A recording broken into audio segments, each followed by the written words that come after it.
So I'd like to welcome everybody to the new MBSR Mentorship and Mindfulness Guidance YouTube channel. And this is our 32nd episode of the Views from the Field project. So please subscribe, like the video, donate if it's possible, if you find value and insights. And know that it's all received with deep gratitude and appreciation. So with that, I would like to welcome our guest teacher today, Heijke. Lot, welcome. Thank you, Alan. So I'm going to provide a brief introduction. You're a mindfulness meditation teacher and trainer, supervisor, certified through the University of Massachusetts Center for Mindfulness, a yoga teacher and certified supervisor. You began teaching mindfulness in 2004 and regularly teach meditation retreats and MBSR teacher training programs internationally. I'd like to touch on that as we go through our session. You recognize both compassion and humor, I love that, as important elements both in your practice and in your teaching. You have served on the board of the Mindfulness Association of the Netherlands for many years and are a member of the working party of the Global International Mindfulness Integrity Network, and co-founded and have been president of the very prestigious European network, EAMBA. And this all began for you practicing Zen and vipassana meditation in your early years. Land on those early years. Yeah, I'm interested to know where this began for you, the inspiration to study Zen and move into practice. Sure, yeah. I'd be happy to share some of that. So I was lucky enough to have a mom who discovered yoga in the 60s. And so there was an Indian yoga teacher in Amsterdam, and she visited him and learned yoga and was practicing at home. And so that is where I discovered yoga, and I would practice with her in a very playful way, and she would tell me a little bit and we would practice together. And so I got, I got to know the practice, in a very light way. And later on, when I was about 13, we went to do a transcendental meditation course with the whole family. At the time, I didn't realize that this was not a normal thing to do. It is nowadays. It is more than it was in back then. But we went to do the course together, and that was great to practice as a family. Do it twice a day. STM would like you to do that. And then from then on, we discovered Zen and took courses there, and gradually I discovered vipassana as well. So that was my path. But I think the fact that it was introduced in a very easy, light way, and we had a lot of humor at home as well around the practice, was very helpful in keeping it going through the years. Yeah. So it was always kind of my personal thing in the background of my life. And it wasn't until I met John Kabat-Zinn's book, Full Catastrophe Living, that I felt like, I could also make this a profession. So I could also share the practice with other people. So that was when I started on the teacher path. Yeah, it seems like John's book certainly opened this possibility up for all of us. And my goodness, how it's grown. Well, yeah, absolutely. So at some point you moved to going to UMass for teacher training. Yeah, at the time there was no teacher training in Holland yet. So I moved to the US to do the training there and was very inspired. Yeah, very happy I took the training there. Yeah. Yeah. And were you teaching at the point you took training, or did you wait until after the training to begin teaching? That's a good question. I think somewhere in the course of the process, I started to teach. Yeah. Yeah. Yeah. And I think, if I'm not mistaken, you attended some of the conferences at UMass. I did. Yeah. Yeah. And the pre-conference workshops. I think you're in that iconic picture that I have of all of us on the bridge Yep. Exactly. outside. Yeah. Do you remember when the alarm went off? Yeah. I don't know if I should tell that story or not. What do you think? Cool. Why not? All right. So we're standing on this bridge, all of us who are attending this pre-conference workshop. Must have been about, 20 or 30 of us outside of the UMass Center for Mindfulness. And we're waiting for John before they take a photo of us on the bridge. And he comes out of the building through the door that we had previously come out, I believe, or maybe we came out a different door, but at any rate, it set off the alarm for the building. It was an emergency exit, so it set off the alarm.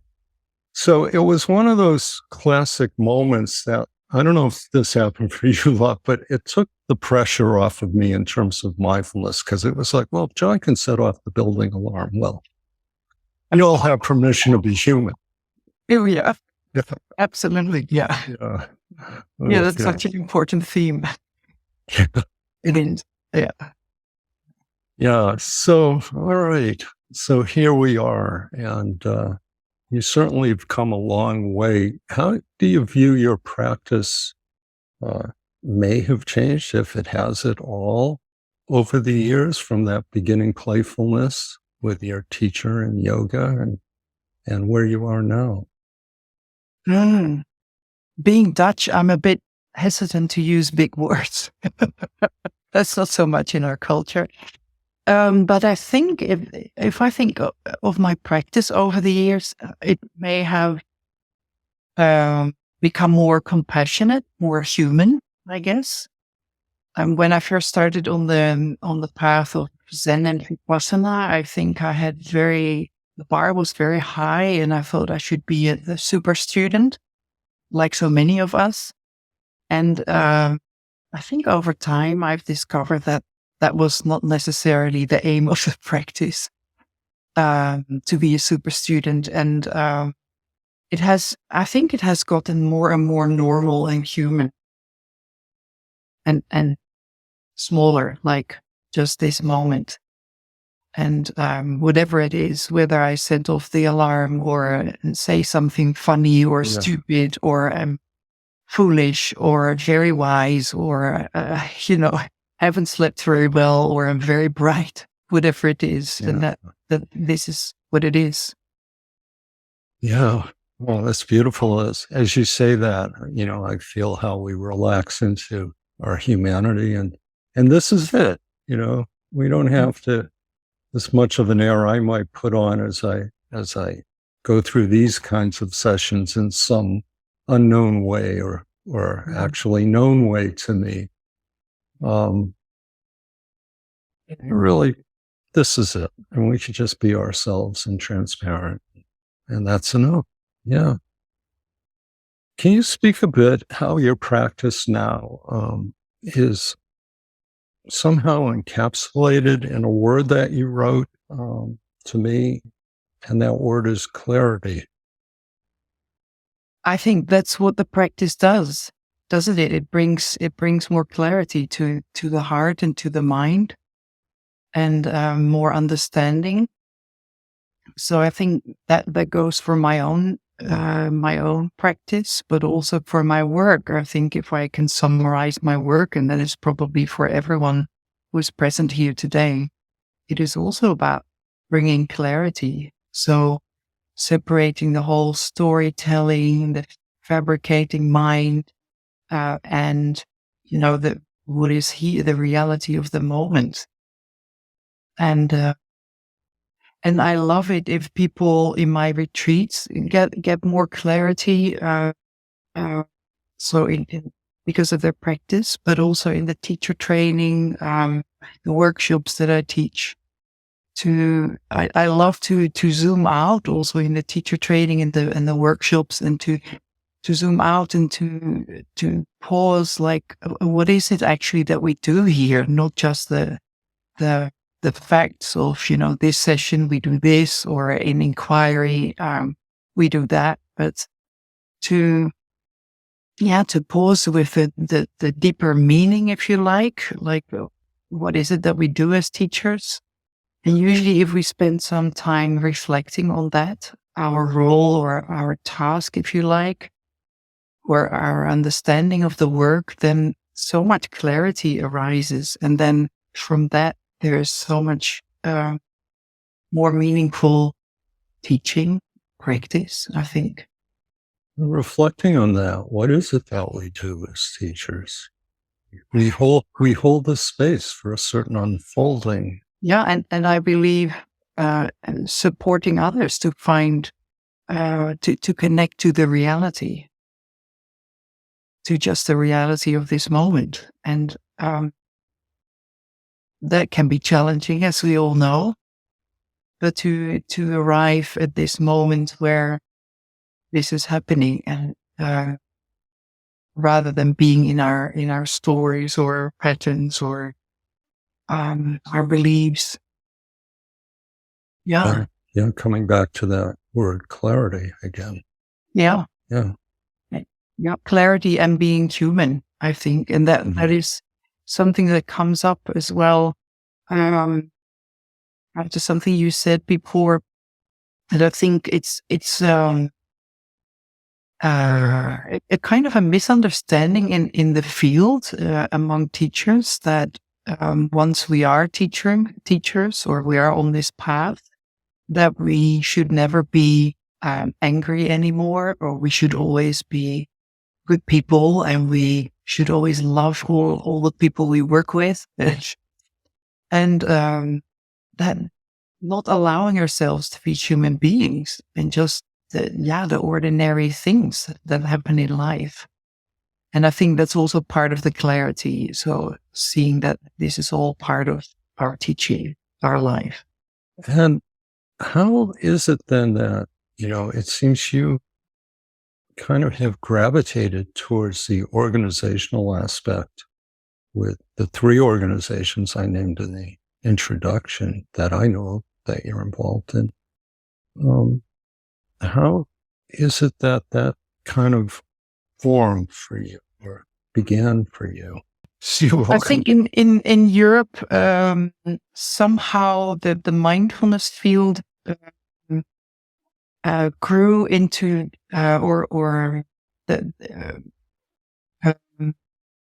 in the countries where mindfulness landed first. There was this need to organize ourselves, and Holland and Germany were one of the first countries, I think, and the UK, where mindfulness became really popular. And so we started a teachers association to support teachers, to support the community, to also set criteria, standards, quality standards for teachers. Organize conferences. So I've been involved with that for a number of years, and that was really interesting work, challenging work. As soon as there's an organization, there's always the question, like, who is in, who is out. So there's politics, there's stuff going on. That's as mindfulness teachers, we are just like human beings. So it's just same stuff that is going on as elsewhere in the world. And and so once I was on a conference, and I met people from different European countries, and we started to talk over drinks, and usually that's where great ideas start. And so we started to exchange about the situation. How is it in your country, and what are the challenges you meet? And then it was such an inspirational conversation that we thought, it would be great to meet every year or regularly, which is what we did. And so this European network emerged over time, and at some point became an official network supporting all the national associations in Europe. And I think currently there are about 23 countries that are connected to this network.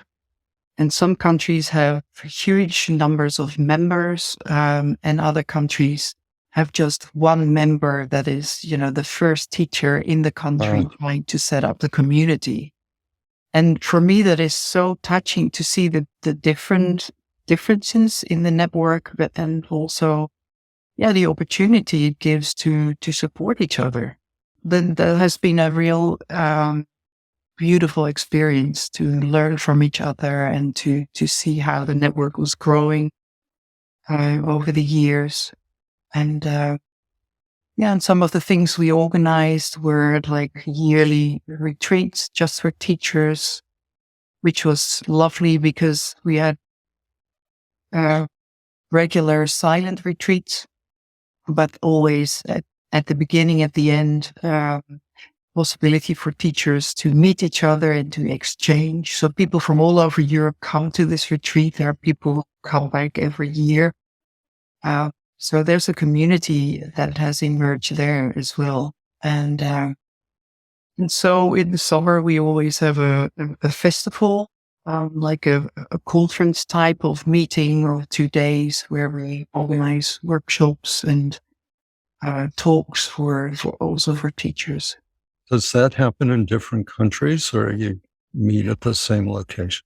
We have been a traveling circus, which was absolutely lovely. We would meet in different countries every year.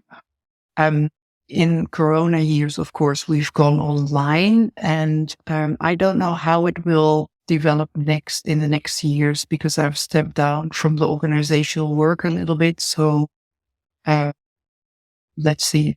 And then the International Mindfulness Integrity Network starts to be formed, which actually is at least 11, 12-year process. I think, when I look at the beginning of it, and we had Linda Cantor from South Africa on for an episode looking at it, out of those pre-conference meetings from UMass that recognize there needs to be some kind of international meeting of the minds around what we do as teaching organizations. Out of that, there grew workshops in the US and in Europe. And from there, this organization gets formed, creates some documents. I'm wondering if you could speak towards, and, where you see that work landing at the moment. Yeah. Yeah. So a group of us sat down to discuss quality standards and ethics around teaching, or quality standards for teachers. So, we sat down to try and define what is important. If we talk about being a mindfulness teacher, what should one have or know or be able to do as a teacher? And for me, this whole process of writing a document has been so humbling and so such a great learning experience. I think for all of us, we were quite naive, thinking like, okay, we'll probably take a couple of months and then we have this document written. And in the reality, I think we took almost 2 years to write the document. And that was quite an interesting process. Also to see how, when I speak for myself, how I was just looking at the field from my own narrow European perspective. So when we sat down to talk about the minimum criteria for mindfulness teachers, couple of us from Europe said, well, so of course, any mindfulness teacher should have done at least a 10-day silent retreat, right? That's just what could be expected.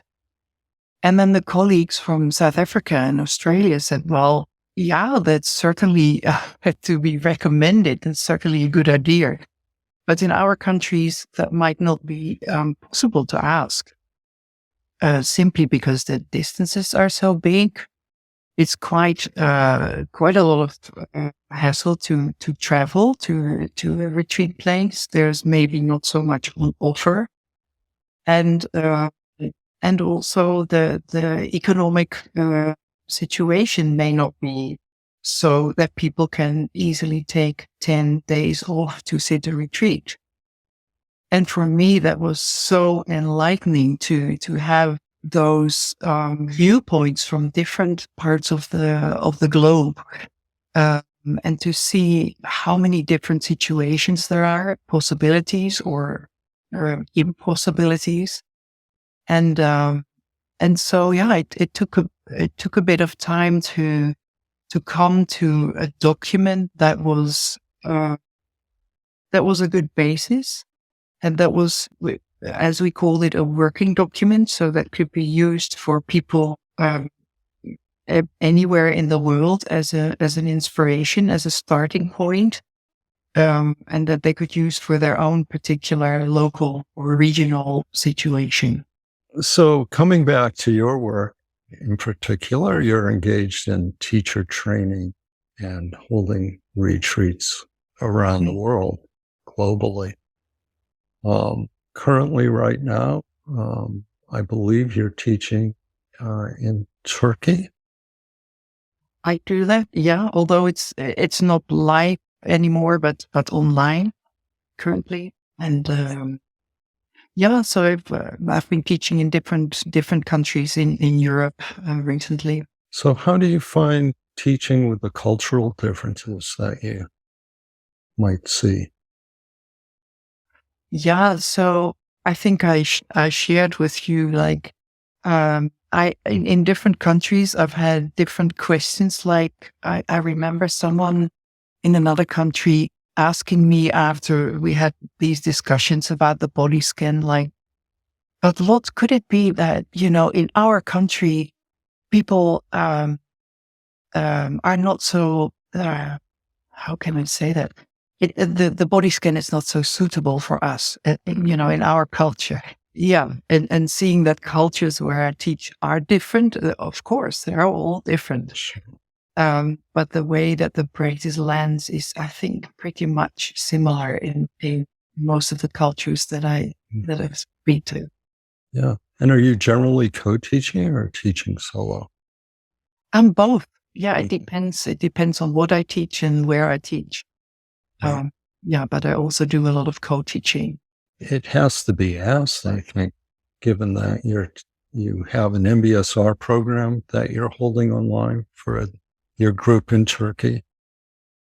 I don't know what class you're in, but what I'm wondering is how, of course, the earthquake might be affecting the presentation of the program or what you're hearing. People may be viewing this years later, but right now it's a week, maybe. Yeah. Yeah, it's been a week. Yeah. So, yeah, it's tragedy. It is, absolutely. So I'm in touch with a number of people from the groups and from previous groups, and it's just, you can't imagine how it is. It's just so heartbreaking. And I have no idea.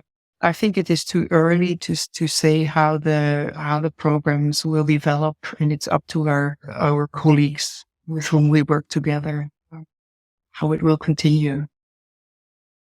So has it paused? I must say I don't know, because I'm scheduled to teach in maybe a month or so.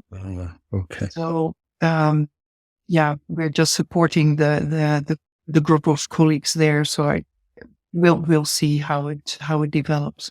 How about Europe? Where do you, or in other parts of the globe, where do you see the field growing, moving, developing. Yeah, in that respect, I'm really curious about how you guys see that in the US. For me, I see that one of the challenges is that the field in Europe is still very much white, middle class, female, and there's much more awareness of diversity, but it doesn't happen. It doesn't seem to happen, or very slowly, maybe. And I would love mindfulness to spread in different communities and not just the white female middle class community. I mean, I love that as well, but it would be nice if it was more of an inclusive field. And next to that, I think there is a lot of movement. There are many more mindfulness-based programs developing. I'm sure that the same is going on in the US. Specialized programs. There's a program about childbirth and fear and mindfulness that some of my colleagues have recently developed. And there's so much going on. So I think in that respect, it's also exciting times because there's new fields that emerge and that are being taught. What about David Schreleven's work in trauma-informed, trauma-sensitive mindfulness? Are you seeing programs adapting to that? Oh, yeah. A lot of people, I think, all over Europe have taken David's program. Yeah. And there's a lot of awareness of trauma-sensitive mindfulness, how important that is. Mm-hmm. Yeah. And programs moving into colleges and universities. Yeah, the two schools. And I think one of maybe the signs that mindfulness has landed in society is also that so many health insurances are reimbursing mindfulness now, at least in some countries in Europe. I'm wondering how that is in the US, but that has certainly been a very positive development. Yeah. Now, I know in the UK, is that true of Amsterdam and Holland? Yep. Mm-hmm. Wonderful. Yeah. Not so true here between the revolving door of government, big pharma, and insurance. We haven't quite cracked that ceiling yet, but hopefully it's going to take place. Yeah. Well, Lud, is there anything else that you would like to add or anything I haven't asked you that you'd like to talk about? There's nothing coming to mind in this moment. No. Well, I have such a deep appreciation for you being here and for the work that you've done in a very prestigious way, I feel, within the organizations that you've worked with and both personally with your teacher training and teaching and mentoring new teachers. Thank you. May you continue and grow in all of it. Yeah. Thank you very much. And thank you for having me. Yeah. And as for the prestigious part, I'm not so sure about that. Oh. It's just, we find each other as colleagues and we see what we can, how we can support the field. So I see it more as a work in progress. And I've been part of that for a while. Well, we're all blessed to have you as part of it. So thank you a lot. Thank you. Thank you.